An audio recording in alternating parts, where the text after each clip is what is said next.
Hi guys, welcome to YBWS presents a public reaction series जिसका नाम है raw talks. ये एक ऐसा शो है जिसमें हम और हमारी टीम अलग अलग लोगों से जाके अलग अलग टॉपिक पे उनके ओपिनियन पूछेगी। हम इस शो पे उनके ओपिनियन तो चेंज नहीं करेंगे पर उनके ओपिनियन आप तक जरूर पहुँचाएंगे। तो लेट्स गेट स्टार्टेड। सर, मैं आपसे ये पूछना चाहूँगा कि आपकी अपने बच्चों से क्या एक्सपेक्टेशंस हैं, वो आप कैसे चाहते हैं कि वो कैसे बने कैसे ना बने, आजकल की जनरेशन में क्या अच्छाई है क्या बुराई है, आपके थॉट्स लेना चाहूँगा। बेसिकली देखिए, मैं तो लाइफ में दो चीज़ पे बिलीव रखूँगा कि आपको एज अ ह्यूमन बीइंग आपको आगे बढ़ना चाहिए। And first thing, you have to respect your parents till they are alive. मेरी बच्ची कुछ भी करे बट ये नहीं कहे कि मुझे ये नहीं करना है और मुझे ये मुझसे नहीं होगा। मेरी बच्ची मतलब चाहे कुछ भी किसी भी फील्ड पे जाए कि मुझसे ये नहीं होगा, वो करने की कोशिश करे। बच्चे में सबसे इम्पोर्टेंट जो है, he must be aware of the society that whatever he is doing, all the act he is doing और even not doing or affecting the society.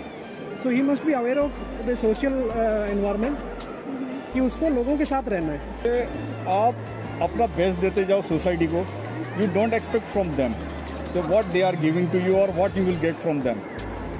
You should do your best. Definitely God will do the best for you and your family too. So he must not be like a terrorist. Otherwise we जो social values जो हम बोलते हैं, नैतिक चीज़ें जो सिखाते हैं, वो नहीं देंगे तो वो he can later be a terrorist also. He will not have he will not judge the difference between the humanity and the terrorism. So first thing is we should teach them. I mean, I expect my kids to be socially strong. They should be having a strong sense of communication with the people. So मैं तो यही चाहूँगा कि मेरे बच्चे as a human being अच्छे से बढ़े, सबके साथ सोसाइटी में मिलजुल के रहें। Other thing is, I don't expect they must be some scientist or doctors or anything. They whatever they want, they can do it. Only thing is, they should respect elders. That's all.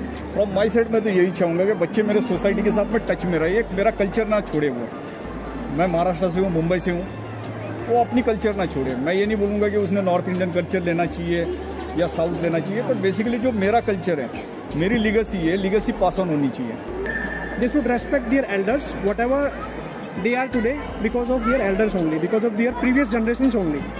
So that they should respect only. Whatever they want to achieve in their life, they can do, and also we can do. Nobody is restricting us.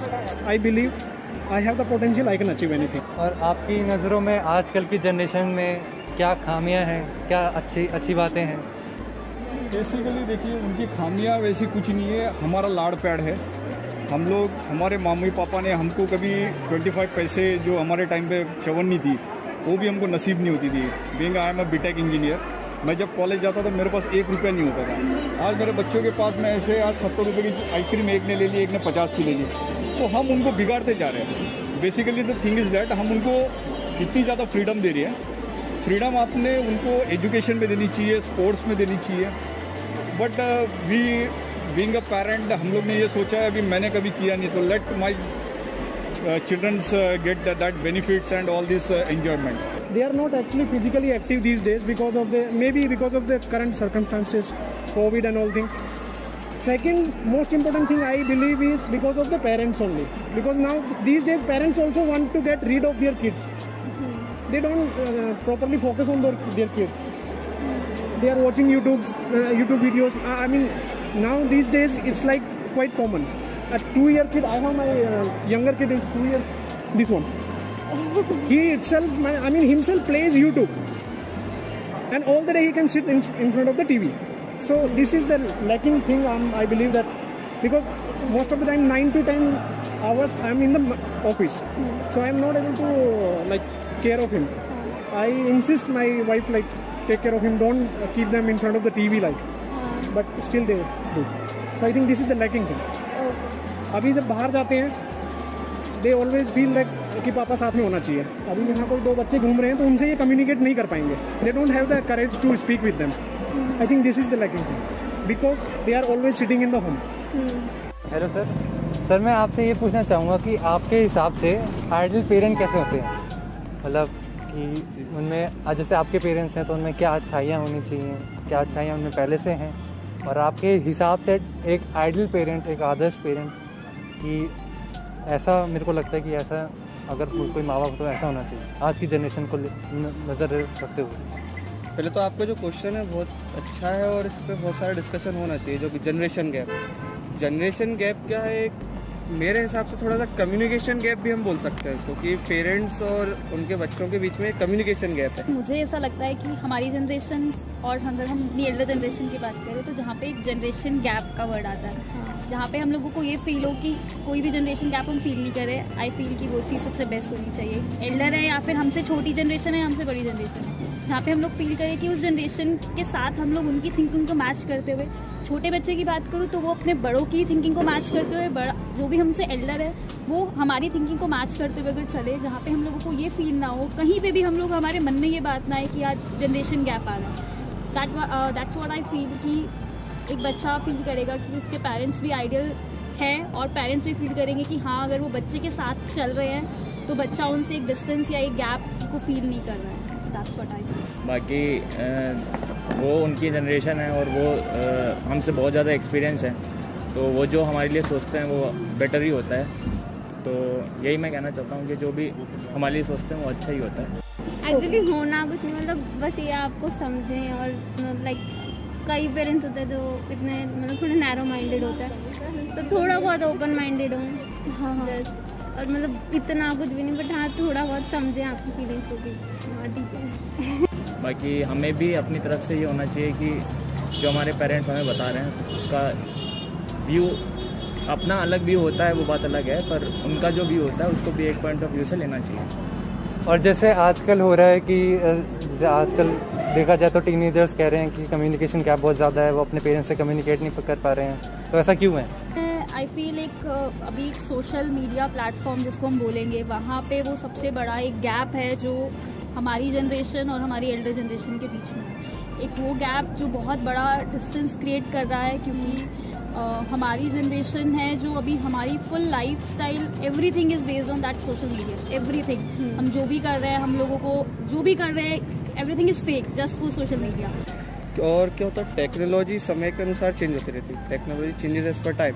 तो अगर हम ये देखें, और जो हमारे parents के पास technology थी वो हमारे पास नहीं, और जो हमारे पास है हमारे पेरेंट्स के लिए, जो लेकिन आज हमारे पास इन फ्यूचर हमारे चिल्ड्रंस के पास वो अपग्रेड होने वाली। फर्स्ट चीज़ क्या होता है ना, टेक्नोलॉजी जो गैप आता है बीच में, चिल्ड्रन क्या समझते हैं हम मोर एडवांस हो चुके हैं, पेरेंट्स को कुछ नहीं आता। पेरेंट्स ये समझते हैं कि जो हमारी टेक्नोलॉजी थी वो बेस्ट थी, ये हवा में उड़ रहे हैं। तो ये जो चीज़ है ना, एक अंडरस्टैंडिंग, म्यूचुअल कम्युनिकेशन इंक्रीज करना बहुत ज़रूरी है आज के टाइम पे। And for our elder generation I feel कि दे फील टोटली अपोजिट, कि उनको कुछ भी सोशल मीडिया से नहीं जॉइंट रहना है। तो वहाँ पे एक गैप है कि इसका एक दोनों साइड्स को हम कंटिन्यू करते हुए कि जहाँ पे इम्पोर्टेंट है एक्चुअली उस चीज़ को कंटिन्यू रखें। जैसे अभी हम एक चेंज लाना चाह रहे हैं, तो वो चेंज आई फील कि सोशल मीडिया उसके लिए एक बेस्ट प्लेटफॉर्म है कि जहाँ से हम चेंज ला सकते हैं। तो वो एक अच्छी साइड है, बट नेगेटिव साइड है कि everything is based on social media. तो दैट्स व्हाट आई फील कि जो मेजर गैप है वो सोशल मीडिया रीजन। एक्चुअली आजकल की पेरेंट्स की मेंटालिटी बदल रही है बच्चों के साथ साथ, तो हाँ जो कि एक प्लस पॉइंट है। बट हाँ कई पेरेंट्स अभी नहीं हो पा रहे हैं इतना, वो अपनी मेंटालिटी को चेंज नहीं कर पा रहे हैं, बल्कि जो उनसे जो नेक्स्ट जनरेशन है उनकी थोड़ी मेंटालिटी अलग है। बस हाँ थोड़ा बहुत उसमें बैलेंस की वो रहता है कि थोड़ा बच्चे कुछ कहना चाहते हैं पेरेंट्स कुछ। ओके, और अगर मान लीजिए अगर आपको एक बार पेरेंट्स को कुछ कहना है एक बार लास्ट, तो आप क्या कहना चाहेंगे? बस इतना ही कि अपने बच्चों को सपोर्ट जरूर करें जो वो करना चाहते हैं। कि कम्युनिकेशन गैप है, that is never because of language और नेवर बिकॉज ऑफ एजुकेशन बार, I feel it is only because of time gap. Parents हम लोगों को अगर टाइम देना चाहते हैं, वर्किंग है, टाइम नहीं दे पा रहे, या फिर वर्किंग नहीं है, उनके पास बहुत टाइम है, लेकिन बच्चे की लाइफ फुली इक्विप्ड है सोशल मीडिया से या फिर अपने एक फेक सर्कल से, जिसकी वजह से वो टाइम नहीं मिल पा रहा है, तो कम्युनिकेशन गैप। तो ओवरऑल दोनों जनरेशन को क्वालिटी टाइम की ज़रूरत है इस साथ। और मेरा तो पर्सनल एक्सपीरियंस है, कोरोना के टाइम पे मैं मतलब 12th तक जो हम थे तो इतना कम्युनिकेशन हो ही नहीं पाया पेरेंट्स से, क्योंकि स्कूल और कोचिंग से समय बिजी थे। 12th के बाद हम कोचिंग्स के लिए निकले, फिर हमने कॉलेज के लिए बिजी हो गए। कोरोना के टाइम पे जब हम रिटर्न घर हुए ना, तो जो कम्युनिकेशन हुआ तो एक्चुअली ये फील हुआ कि जनरेशन गैप है ही नहीं, कम्युनिकेशन गैप है पेरेंट्स के बीच में और चिल्ड्रंस के बीच में। क्योंकि वो जो सोच रहे हैं वो अपने हिसाब से सोच रहे हैं, हम जो सोच रहे हैं वो अपने हिसाब से सोच रहे हैं, और हमने एक दूसरे को बताया तो कोलैप्स हो गया। बट अब जब आपने एक दूसरे को टाइम दिया, समझे, तो आप एक पर्टिकुलर रिजल्ट तक पहुंच जाते हैं। तो इस चीज़ पे थोड़ा कम्युनिकेशन को इंक्रीज करना पड़ेगा इस चीज़। तो जैसा कि आप लोगों ने देखा कि यंगस्टर्स और उनके पेरेंट्स की इस टॉपिक पे क्या व्यूज़ थे। बेसिकली कंक्लूड किया जाए तो इस टॉपिक का कंक्लूजन ये निकला है कि यंगस्टर्स और उनके पेरेंट्स में कम्युनिकेशन गैप है, जनरेशन गैप नहीं है। और इसीलिए हम दोनों जनरेशन्स को एक साथ क्वालिटी टाइम स्पेंड करने की ज़रूरत है और दोनों को एक दूसरे की ज़्यादा सुनने की ज़रूरत है। सो इसी के साथ आज का हमारा एपिसोड यहीं ख़त्म होता है। So guys, do like, subscribe and share our channel and do watch Raw talks.